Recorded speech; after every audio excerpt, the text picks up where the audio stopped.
আসাম থেকে বলছি, আমার স্বামীকে কোনোভাবে ধূমপান থেকে সরাতে পারছি না। দোয়া করবেন আমার স্বামীর জন্য এবং নসিহা করবেন। এমনি কামাল প্রান্তিক প্রহর এআইডি থেকে আপনি লিখেছেন, ছোট বাচ্চারা যদি নামাজের সামনে দিয়ে চলাচল করে তাহলে কি নামাজ ভেঙে যাবে? আহ, ছোট বাচ্চারা যদি নামাজের সামনে দিয়ে হাঁটাচলা করে এর ফলে আমাদের নামাজ ভেঙে যাবে না, বরং বাচ্চারা থাকলে বাসা বাড়িতে তারা এরকম এলোমেলো কাজ করতেই পারে। প্রিয় নবী সাল্লাল্লাহু আলাইহি সাল্লাম যখন নামাজে সিজদায় গেছেন তখন তার নাতি হাসান হোসেন রাদিয়াল্লাহু তাআলা আনহুমা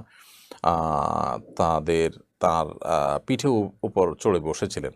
তো নবী করিম সাল্লাল্লাহু আলাইহি সাল্লাম সেটাকে নামাজ ভঙ্গের কারণ বা নামাজ জন্য ক্ষতিকর হিসেবে উল্লেখ করেননি। সো বাচ্চাদের একটু এদিক সেদিক চলাতে অসুবিধা নেই, তারপরও আমরা যদি চেষ্টা করি তাদেরকে সরা রাখার, বিশেষ করে নামাজের সামনে দিয়ে হাঁটতে গেলে একটু বাধা দেওয়ার, ধরে রাখার, বা যারা নামাজ পড়ছেন না তারা যদি তার দিকে খেয়াল করার সুযোগ থাকে সেটা অবশ্যই করা উচিত। এরপর প্রশ্ন করছেন এমডি রায়হানুল ইসলাম, আপনি লিখেছেন মাগরিবের নামাজ 2 রাকাত পড়ে সালাম ফিরিয়ে ফেললে করণীয় কি? গতকাল ইমাম এই ভুল করেছেন। তৃতীয় রাকাতে যদি সালাম ফিরিয়ে ফেলেন এরপরে তার মনে হয় বা লোকমা দেন পেছন থেকে কেউ, তাহলে সেক্ষেত্রে তিনি আরেক রাকাত যুক্ত করে শেষে সিজদা সাহু দিবেন এবং শেষে সিজদা সাহু দিলে ইনশাআল্লাহ বিদিনিল্লাহ তাহার নামাজ হয়ে যাবে। এমনি সাব্বির ইসলাম, আপনি লিখেছেন আমি বাবরি চুল রাখছিলাম কিন্তু বাবা মা রাখতে নিষেধ করে, আমি কি করব? বাবরি চুল রাখাটা সুন্নাহ, বাবা মা যদি নিষেধ করেন তাহলে সুন্নাহ তরক করা যাবে এবং বাবার নির্দেশ পালনার্থে সুন্নাহ তরক করলে কোনো অসুবিধা নেই, বরং বাবার নির্দেশকে প্রাধান্য দেওয়া উচিত। এক্ষেত্রে আর যদি তাদেরকে বুঝিয়ে আপনি রাখতে পারেন সেটা ভিন্ন কথা। খাদিজা ময়না এআডি থেকে আপনি লিখেছেন আজান শেষে কোন দোয়া পড়তে হয়? আজান শেষে আমরা দুরূদ শরীফ পড়ব, আল্লাহুম্মা সাল্লি আলা মুহাম্মাদ ওয়া আলা আলি মুহাম্মাদ, আজানের শেষে এটি পড়তে হয়। এছাড়া আজানের দোয়া আছে যেটা আল্লাহুম্মা রাব্বা হাযিহি দাওয়াতিত তাম্মা ওয়াস সালাতিল কায়িমা আতি মুহাম্মাদান ওয়াসিলা ওয়া বা'আথহু মাকামান মাহমুদা আল্লাযী ওয়া'আদতাহ। বাস এই দোয়া নবী সাল্লাল্লাহু আলাইহি সাল্লাম আজানের পরে পড়তেন বা আজানের পরে দোয়া পড়া সুন্নাত এটি।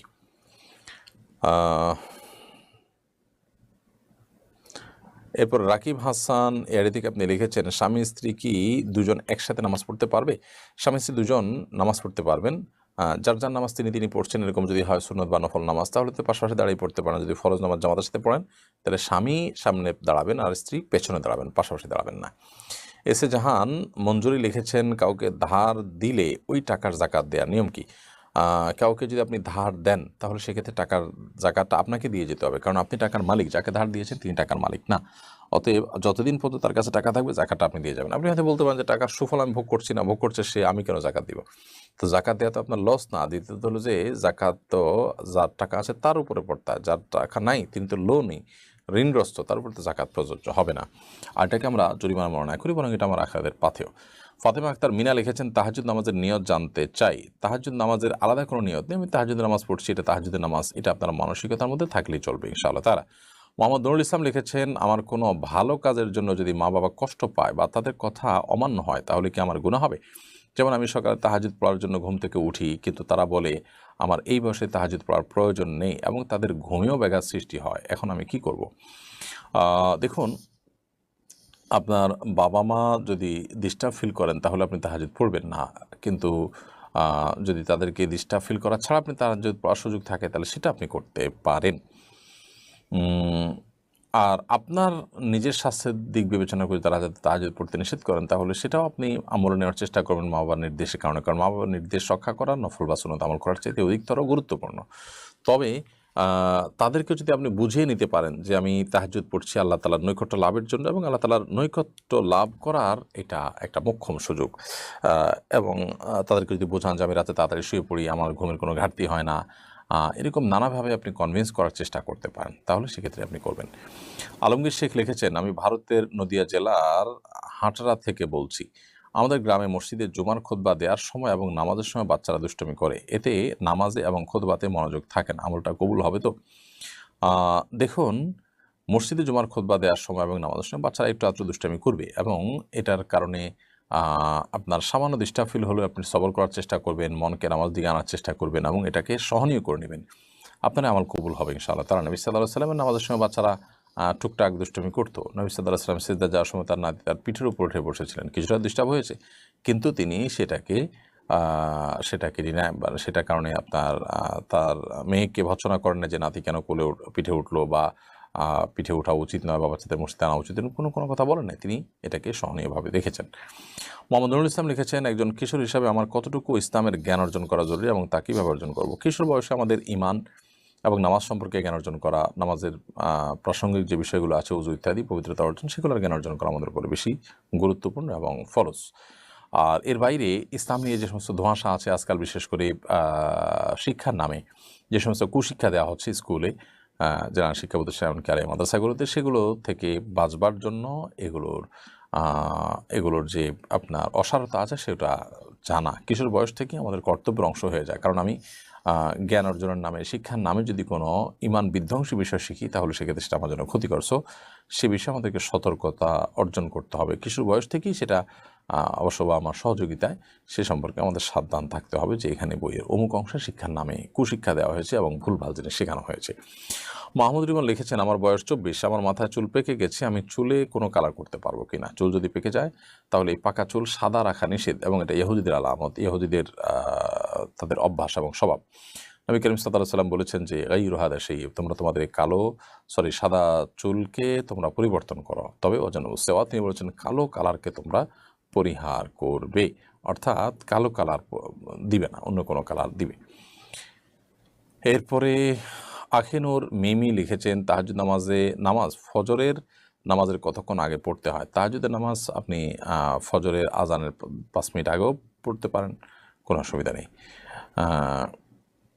এরপর মাইনুদ্দিন আপনি লিখেছেন, কি পরিমাণ সম্পদ থাকলে হজ করা ফরজ হয়?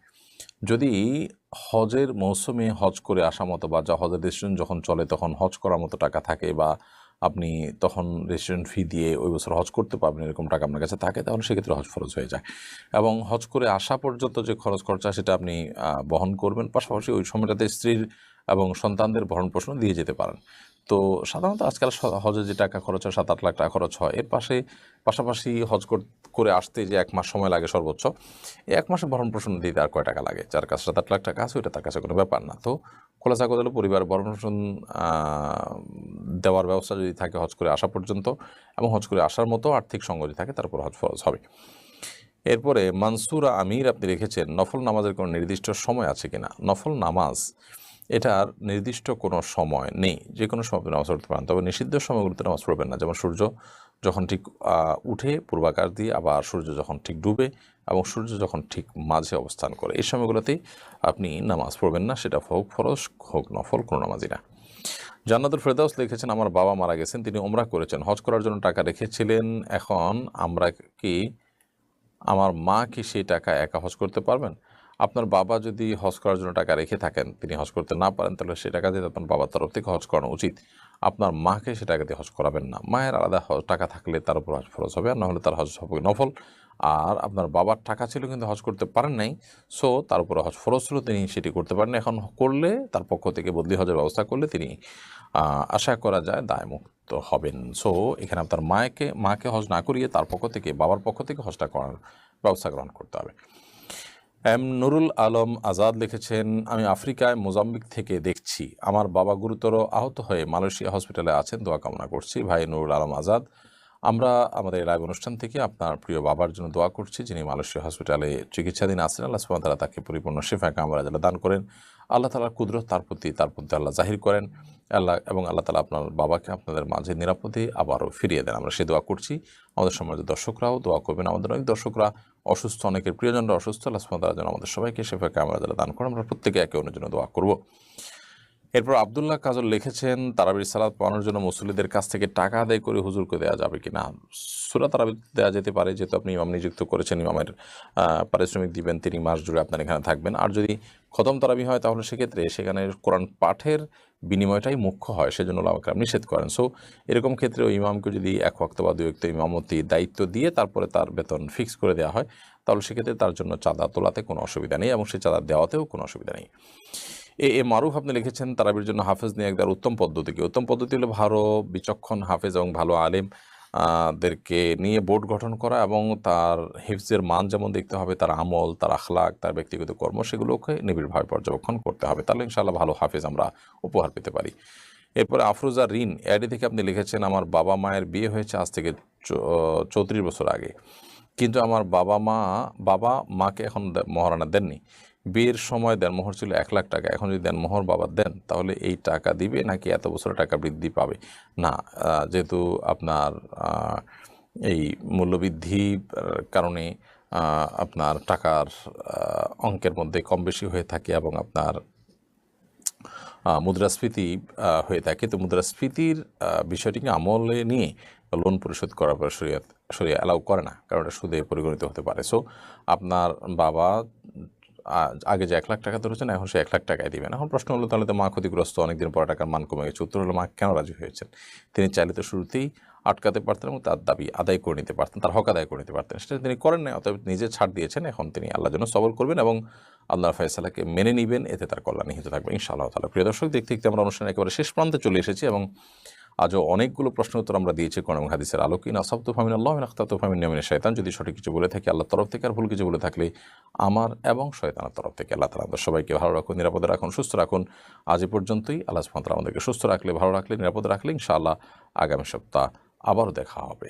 সে পর্যন্ত সবার সুস্বাস্থ্য এবং দীর্ঘায়ু কামনা করে আজকে এখানে শেষ করছি। জাযাকুমুল্লাহু খাইরা। আসসালামু আলাইকুম ওয়া রাহমাতুল্লাহি ওয়া বারাকাতুহু।